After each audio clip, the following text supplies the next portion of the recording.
Chapter 45. The Captives. The captives arrived in Medina with their guards a day after the arrival of the Prophet.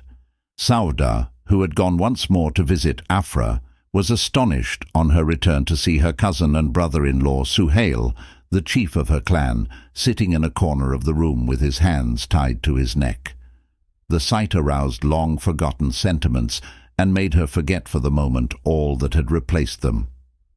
"O Abu Yazid," she expostulated, "all too readily did you surrender. You should have died a noble death." "Sauda," exclaimed the Prophet, whose presence she had not noticed. The reproof in his voice immediately brought her back, not without a sense of shame, from her pre-Islamic past to her Islamic present. There were still hopes that Suhail would enter Islam, and surely the impact of the now flourishing and already powerful theocracy could not fail to impress him and the other captives. But the Prophet relied on his followers to put Islamic and not pagan ideas into their heads. Again he turned to the now repentant Sauda. "Would you foment trouble against God and his messenger?" The eminence of Suhail, like that of Abi Sufyan, had been greatly enhanced by the deaths of so many leaders. His influence could have been expected to bring many waverers to Islam from his own clan and also from others, but his stay in Medina was cut short, for the Bani Amir quickly sent one of their clan to ransom him, and the man consented to remain as hostage while his chief went back to Mecca to arrange the payment of the sum agreed upon. Each of the captives had been shared between 3 or more of the combatants, and the group of helpers who owned Abbas now brought him to the Prophet and said, "O Messenger of God, allow us to forego the ransom due to us for our sister's son." By sister they meant the captive's grandmother, Salma. But the Prophet said, "You shall not remit a single dirham." Then he turned to his uncle, saying, "Ransom yourself Abbas and your 2 nephews, Akil and Naufal, and your ally Utbah, for you are a rich man." Abbas protested, "I was already a Muslim, but the people made me march out with them." The Prophet answered, "As to your Islam, God knows best. If what you say is true, he will reward you. But outwardly you have been against us, so pay us your ransom." Abbas replied that he had no money, but the Prophet said, "Where then is the money you leave with al-Fadl? You two were alone when you did say to her, 'If I should be slain, so much is for Fadl, for Abdullah, for Kitham, and for Ubaidullah.' It was then only that faith truly entered the heart of Abbas. 'By him who sent you with the truth,' he said, 'none knew of this but she and I.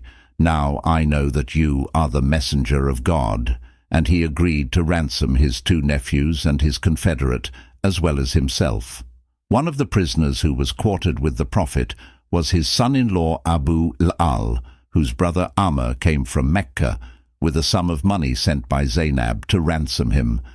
And with the money she sent a necklace of onyx, which her mother had given her on her wedding day. When the Prophet saw the necklace, he turned pale, recognizing it at once as Khadija's. Deeply moved, he said to those who had a share in the prisoner, "If you should see fit to release her captive husband and return to her the ransom, it is for you to do so." They at once agreed, and both the money and the necklace were returned together with Abu al himself. It had been hoped that he would enter Islam while he was in Medina, but he did not, and when he left for Mecca, the Prophet told him that on his return he should send Zainab to Medina, and this he sadly promised to do.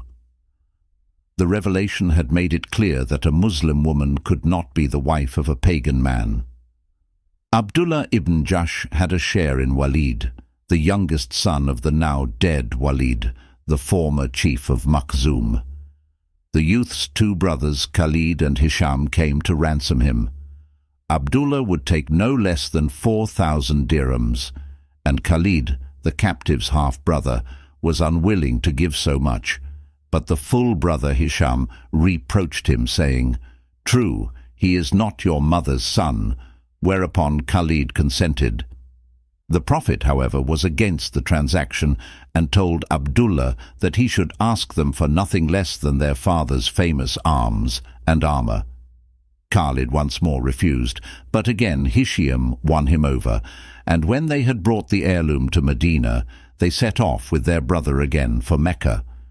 But at one of the first halts he slipped away from them and returned to Medina, where he went to the Prophet and made his formal entry into Islam, pledging allegiance to him. His brothers followed hard after him, and when they saw what had happened, the outraged Khalid said to him, "Why was this not done before you were ransomed, and before our father's treasured legacy had left our hands? Why did you not become a follower of Muhammad then, if that was your purpose?" Walid answered that he was not the man to let Quraysh say of him, "He did but follow Muhammad to escape from having to pay ransom." Then he went back with his brothers to Mecca to fetch some of his possessions, not suspecting that they would do anything against him. But once there, they imprisoned him with Ayyash and Salama, the two Muslim half-brothers of Abu Jahl, whom Ikrimah, the son of Abu Jahl, still kept under guard after his father's death. The Prophet used often to pray for the escape of all three of them, and of Hisham of Sam, and others who were forcibly detained in Mecca. Jubair, the son of Mut'im, came to ransom his cousin and two of their confederates, and the Prophet received him graciously. He told him that if Mut'im had been alive and had come to him on behalf of the prisoners, he would have surrendered them to him, free of ransom. Jubair was impressed by everything he saw in Medina, and one evening, at sunset, he stayed outside the mosque and listened to the prayer.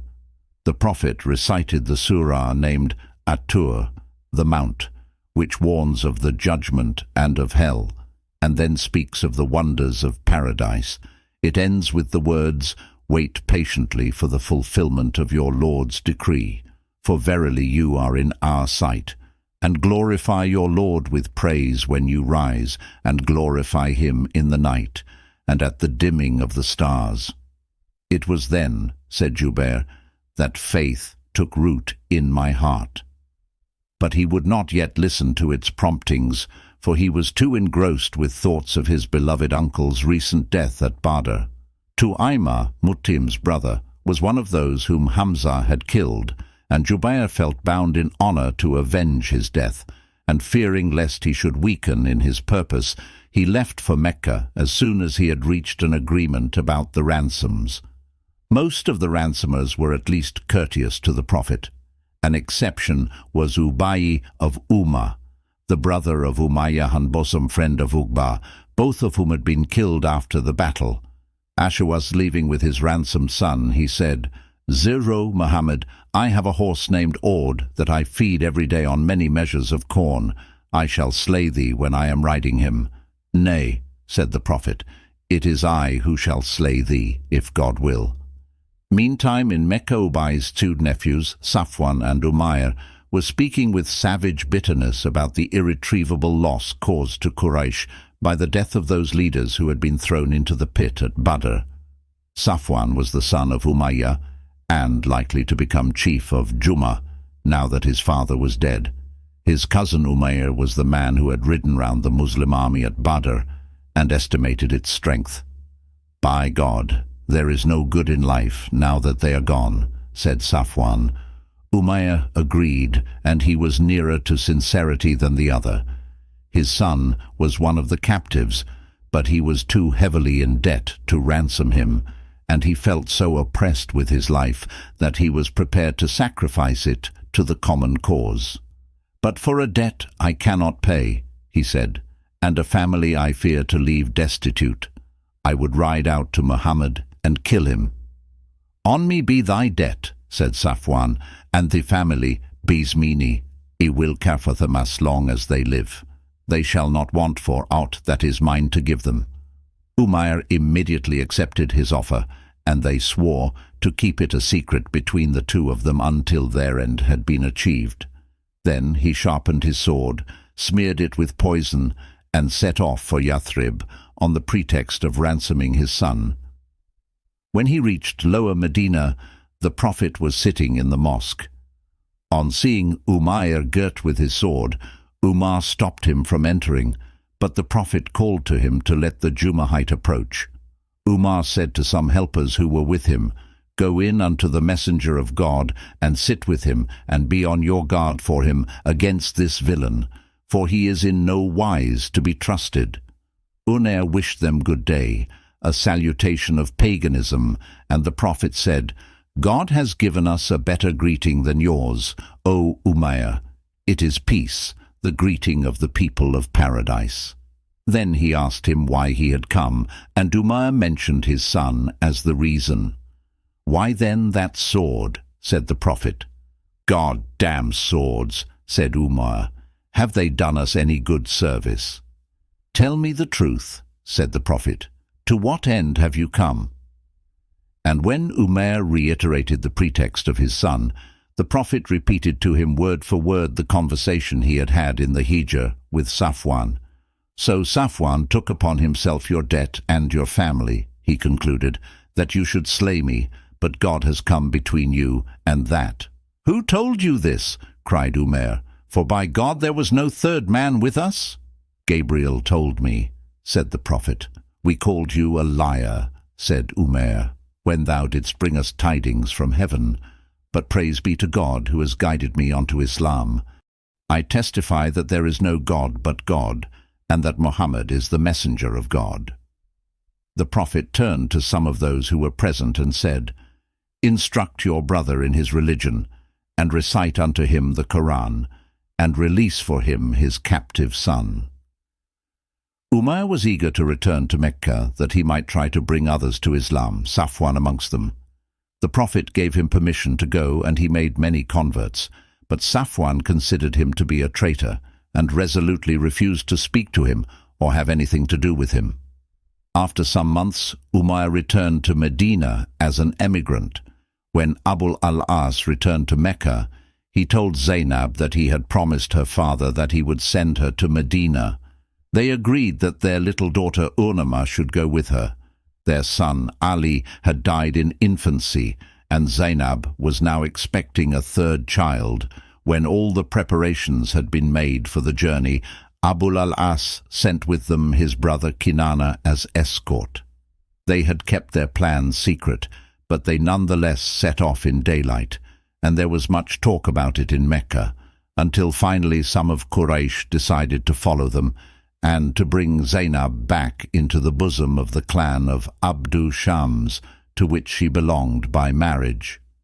When they were close upon them, a man of fear, Habar by name, galloped on ahead, and circled closely round them, brandishing his spear at Zainab as she sat in her howdah with Umama, and then rejoining the others who were now close upon them. Kinana dismounted, took his bow, knelt facing them, and emptied his quiver onto the sand in front of him. "Let one of you come near me," he said, "and by God, I will put an arrow into him." The men drew back as he bent his bow.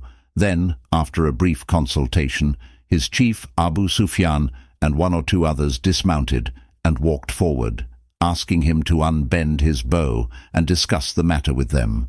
Kinana agreed, and Abu Sufyan said to him, "It was a grave mistake to bring the woman out publicly over the heads of the people, when you know the disaster that has befallen us, and all that Muhammad has done against us. It will be taken as a sign that we have been humbled, and men will say that it is nothing but impotence on our part. By my life, it is not that we want to keep her from her father, nor would that serve us for revenge. But take the woman back to Mecca, and when tongues have stopped wagging about our meekness, and when the news has spread that we went out after her and brought her back, then steal her out secretly to join her father." Kinana accepted this proposal, and they all returned to Mecca together. Shortly afterwards, Zainab had a miscarriage, which was attributed to the fright caused her by Habba. When she had recovered, and when time enough had elapsed, Kinana took her out with Umama under cover of the night, and escorted them as far as the valley of Yajaj, some 8 miles from Mecca. There they were met by Zayd, as had previously been arranged, and he brought them safely to Medina.